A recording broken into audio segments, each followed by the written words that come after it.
crawling my way out of there and then going off to the side of these little rafters that I can sit on and watch the whole concert from there, and just being like, God, I just had this feeling of like, I can't believe that I just saw my heroes and this perfect thing that happened to me.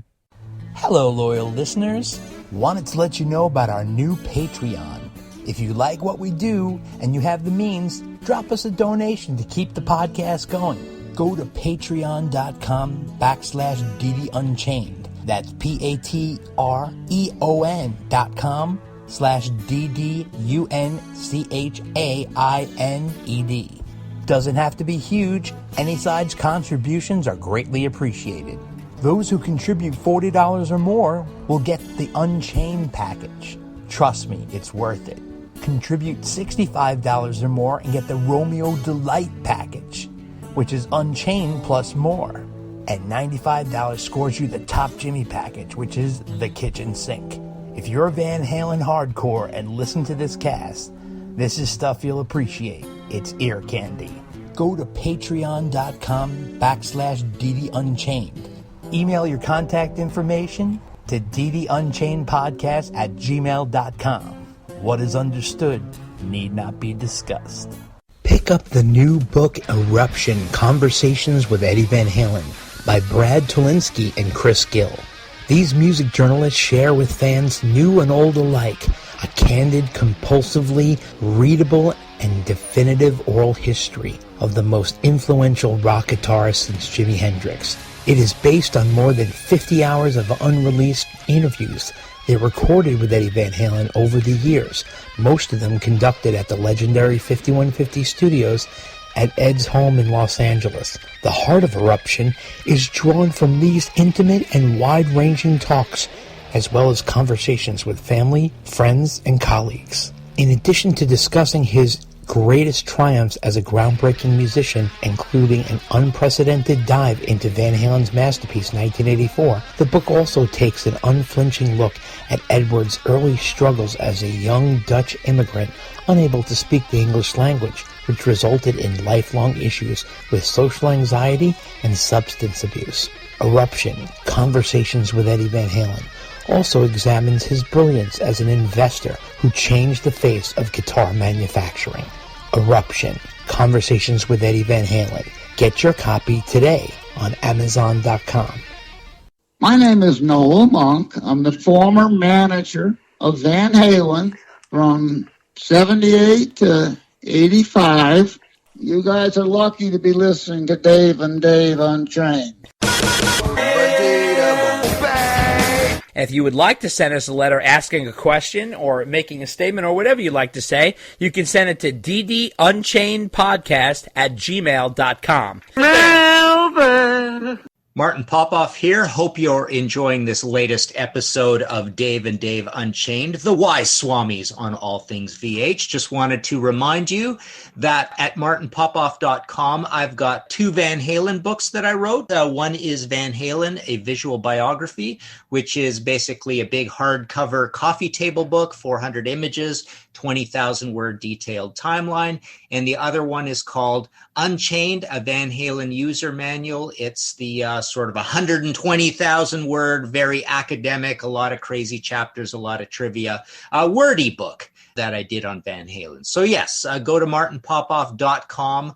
I sign and ship those out of my office here in Toronto. There's PayPal buttons for the US, international, and Canada. Again, Van Halen, a visual biography, and Unchained, a Van Halen user manual. Back to Dave and Dave. It's impossible to predict what's going to happen with a rock band. Rock band's a very fragile item. You know, it's people grow in different directions, but the band has been together, we have, for 12 years now, man. We've been making records. We've been making these records for what seems like a zillion years now, and compared to what most people on the video channels have been, it has been a zillion years. It's just been higher and higher and higher. Well, ladies and gentlemen, we have an incredible guest this evening. He is the author of the brand new Van Halen book, Unchained, the Eddie Van Halen Story.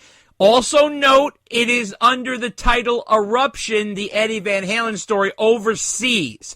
So if you're listening overseas, you can get it as Eruption, the Eddie Van Halen story, and in North America, it is Unchained, the Eddie Van Halen story. It is author Paul Brannigan. Paul, thank you so much for being on. Thank you very much for having me today, gentlemen. It's a pleasure. Excellent. We are very excited about your book. I've been following this a long time. This book has been a long time coming. How long have you been working on it, and what is the origin of this book? I know it's been going through different publishers in several years, and tell us about it. Yeah, well, I mean, I don't want to mislead anyone here, so I should say at the outset, it's not been a sort of a process of constant work throughout the years, but originally I signed a deal for this book in 2013. The book was due to emerge in 2015, and I mean, it's a bit of a saga as to why it didn't. And it's all on my shoulders. It's not anyone else's fault, I should point out. And I noticed a lot of sort of speculation online as to, like, what happened with that book. It just disappeared into the ether. It got stalled for reasons that are more to do with me than anyone else. Then it got resurrected. Actually, during the pandemic, I mean, like a lot of people in our industry, I lost my job when the pandemic hit last summer. And at that point, I was editing a magazine called Planet Rock, which was a sort of an affiliate sister publication to a UK radio station called Planet Rock. And it got shuttered in July 2020, at which point I was entirely without a job, really, and sort of had to look at what my options were. And my best option, as I saw it, was to resurrect the book that had been parked, let's say, for several years, which was the Van Halen book that we're going to talk about. That's a long-winded answer. It started off that originally, back in 2013, I wanted to do the book because I didn't really think there was like a definitive Eddie Van Halen biography out there. There was a really good book that a guy called Kevin Dodds wrote. It came out in 2011. But I think it was more, and I don't wish to dismiss Kevin Dodds' writing or authority on this, but it was sort of a fan's eye view. You know, it was someone who had sort of grown up with Van Halen. He had seen the shows. You know, he got a sort of connection to his brother and different things. And it was quite a personal sort of journey, as well as being, you know, a very detailed sort of account of Eddie's life.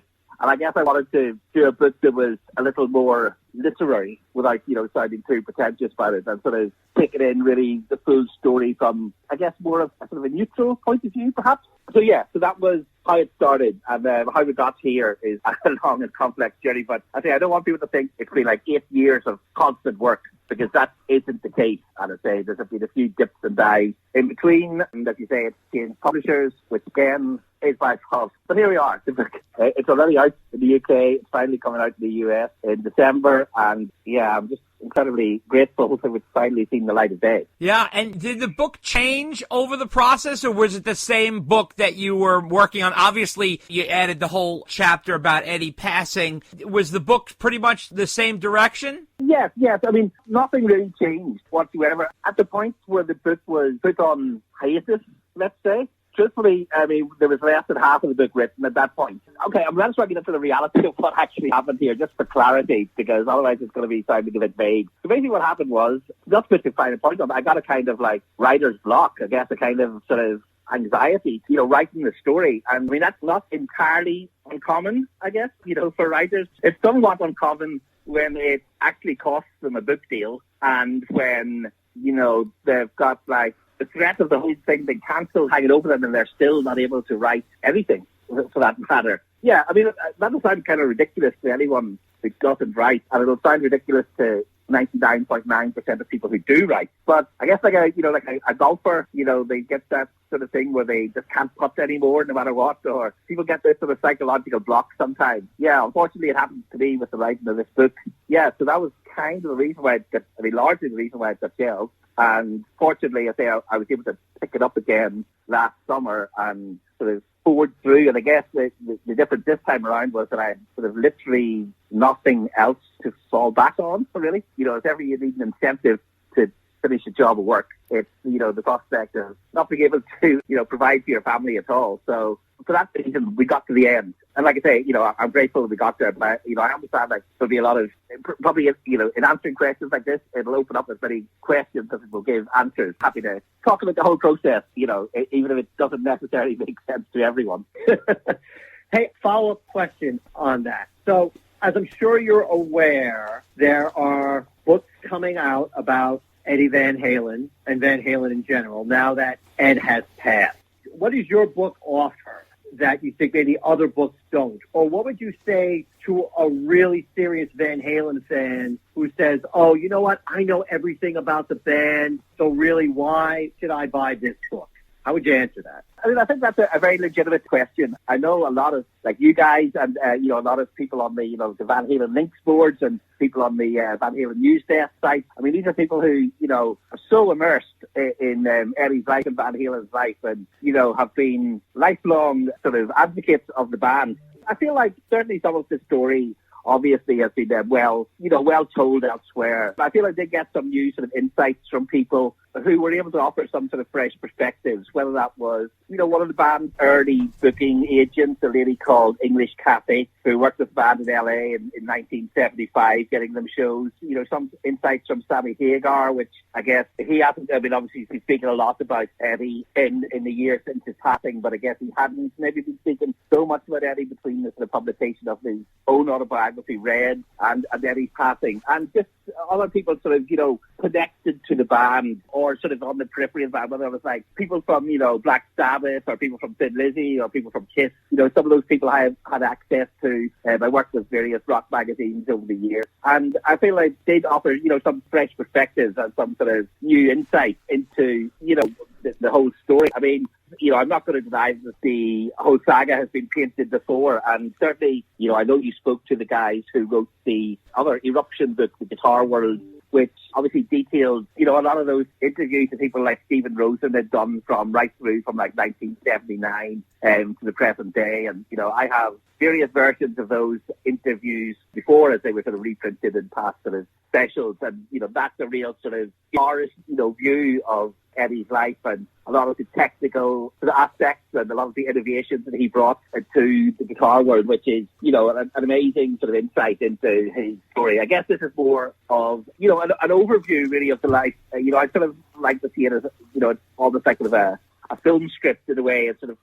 focusing in on different episodes and telling the story through sort of various dramatic recreations of key sort of scenes in Eddie's life. There's already reviews out there saying, I knew all this. And that's, I have to take that in the chin. I mean, you say the people that haven't been interviewed before, but, fair play. If someone thinks they read the whole story before, I'll hold their hands up and go, okay, that's on you, fine. But for me, as someone who's read a lot of these books myself, I've been reading them over the years. I'm a sort of quite voracious reader of rock biographies. I mean, I learn things in the writing of it. And so I hope that other people will learn things as well. Okay, cool. Excellent. And what made you have two titles? Again, not to get into too much legality here, but essentially the book was originally going to come out on the Capo Press in the US, and then that didn't happen. That deal elapsed. And then in that sort of interim period, the Capo and Hachette, I believe, are the publishers now, they picked up the Guitar World book, which is also called Eruption. And so, again, I don't want to get into too much detail, but the reality is I sort of offered to change the book title for the US to avoid sort of confusion with their title, because they were going to come out first, and I thought it mightn't be terribly helpful to have two books on their shelves with the exact same name. Sorry. How come you didn't just do it Unchained overseas as well, just to keep continuity? Well, I hadn't thought of that, to be honest. No, I guess because in my head the book has always been called Eruption since 2013 or since 2012 was when I originally pitched it. When the UK deal was sort of reactivated, that was the title that it was originally on, and everyone was happy with that. And at that point I didn't necessarily know whether there would be a US deal. So I guess Eruption was a book that I was always planning to write. So I figured if we get a new US deal from this, then I'll change the title, but if not, Eruption to me. Okay, excellent. Now, and also, just out of curiosity, why Van Halen, and what has Van Halen meant to you? You're obviously from the UK, and Van Halen wasn't as big in the UK as they were here in America. What made you focus on Van Halen? Well, I mean, I've written a few books before. I've written a book about Dave Grohl from Foo Fighters, Nirvana, and I've written a sort of two-part history of Metallica with my friend Ian Winwood. I guess I was looking for another sort of great definitive rock story to write, and Van Halen to me was one of the superstar bands of rock that hadn't really had the same sort of in-depth treatment